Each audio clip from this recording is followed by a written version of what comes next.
Hi guys! For today's videos nga, ayan, dito pa rin tayo ngayon sa Thailand. So, last destination na namin to. Pagkagalingan namin ng temple, diretso kami dito sa Icon Siam. Kasi nga, yung sakayan ng cruise is andito sa tapat lang. So, balik sasakay nga pala kami sa cruise. Isa ito sa pinakamalaking cruise dito, yung The Opulence. So, pwede kayo mag-book sa Klook. 1,500 sa NT. So, i-convert nyo na lang sa peso yan. So, kami nga is kasama na yung pag-book namin sa tour namin kasi nga naka-private tour kami. So sila na ang nagbayad noon, and then si kuya na rin, yung driver namin, ang kumuha ng ticket namin. So nung time na yun is nag-ikat-ikat muna kami sa loob ng mall. Sobrang ganda dito sa loob ng mall kasi ang daming mga luxury or mga branded na mga bilihin dito, and sobrang daming tao nung time na yan kasi nga Songkran Festival, and nung time na yun is umuulan. So karamihan talagang ng tao is nasa loob kasi nga hindi makalabas. Pero kapag hindi umuulan, sobrang ganda sa sobrang ganda ng labas ng Icon Siam. So nakuha na nga namin yung ticket nung time na yan, and lumabas na kami, pero umuulan pa rin. So buti na lang may dala kaming payong kasi nga ang pangit na yung naulan tapos gagala, diba?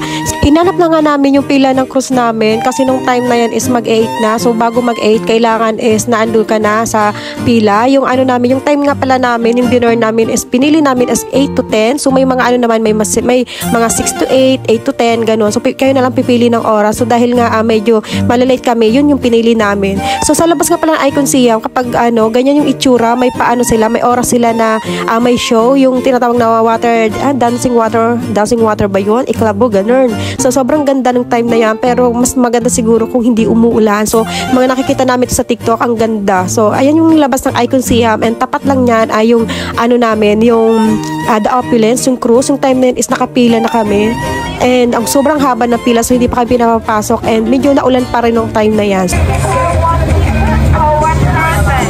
Attention please, attention. Dear fellow customer, it's cancel the Opulence. Please prepare one ticket for one person. Attention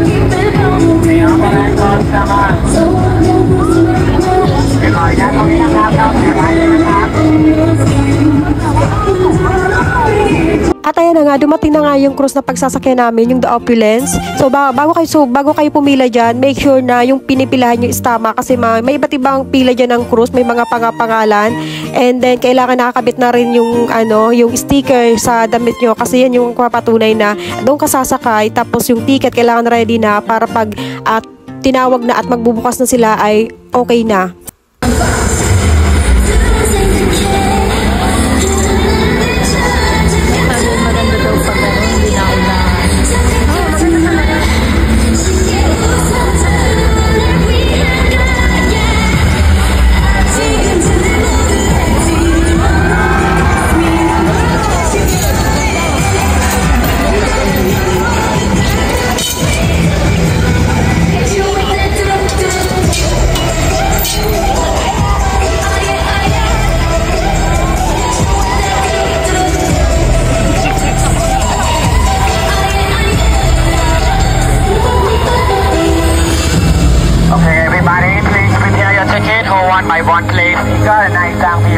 Everybody, please prepare your ticket, hold one by one. Thank you.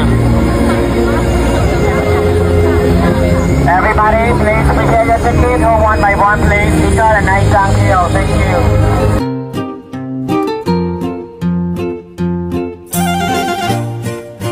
Buti na nga lang talaga nagdala kami ng payong kasi nga nung time nga na yan, ang ina-expect namin is mainit lang kasi nga summer sa Thailand.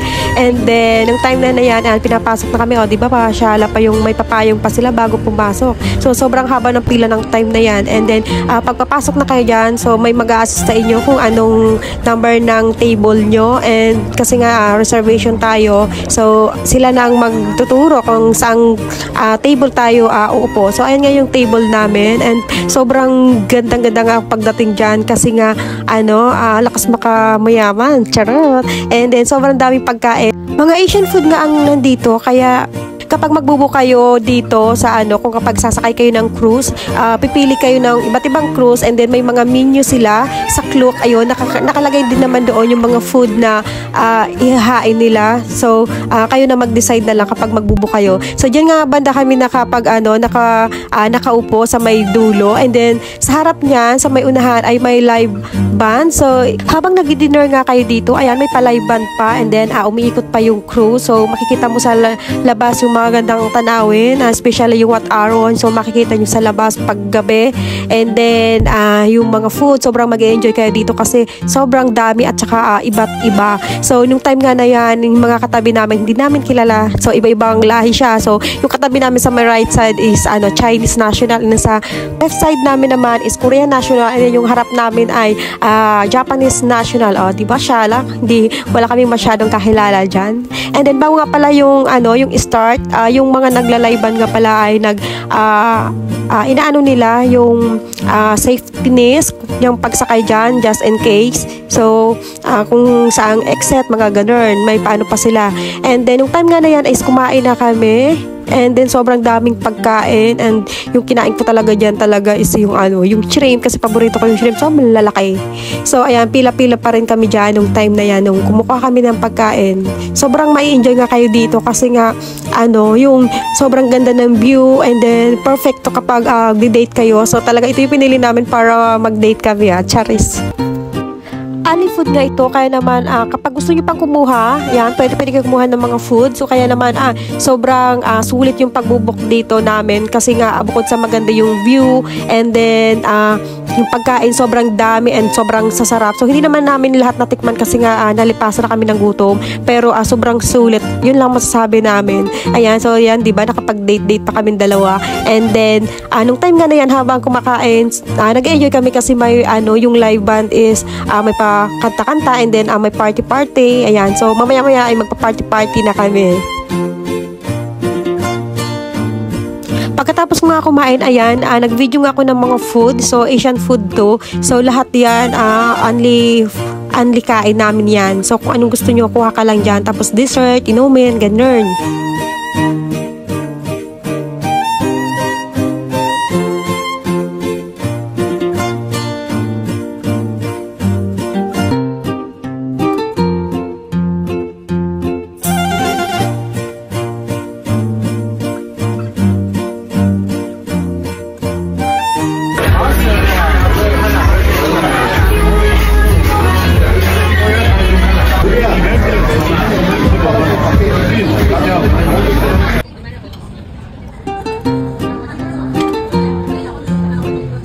Nag-ikot-ikot nga ako pagkatapos kumain kasi sobrang busog na ako. And punta ako sa my right side. So yung ganyan yung itsura doon. So iba't ibang food din ang makikita nyo.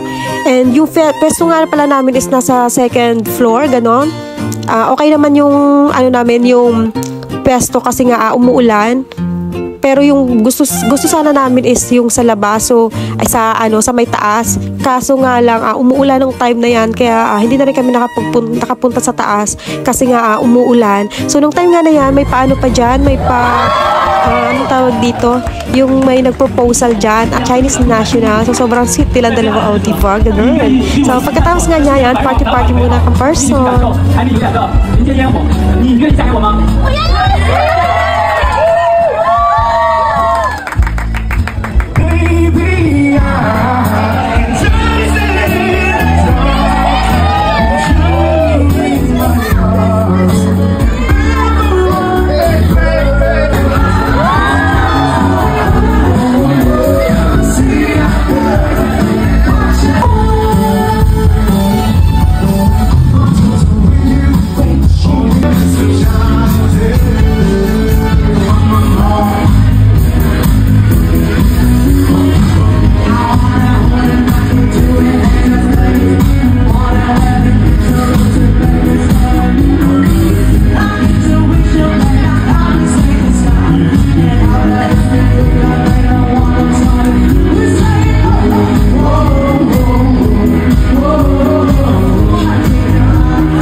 after party and uwi on time. So sobrang saya nga kasi nga yung live band, ang mga kumakanta pala is mga Pinoy. O, di ba? Nakapagpa-picture pa kami. And then, ano na lang kami. Nung time na yun is, nag-commute na lang kami dahil wala na kaming sundo. Kasi nga, yung sundo namin is hanggang 6 lang. So, hanggang ganun lang, hanggang doon na lang yung oras nila. And then, nag-commute na lang kami. And then, nag-train na lang kami. And, siguro mga 10:30 na kami na nakauwi. So, hanggang dito na lang guys. Thank you for watching. Bye!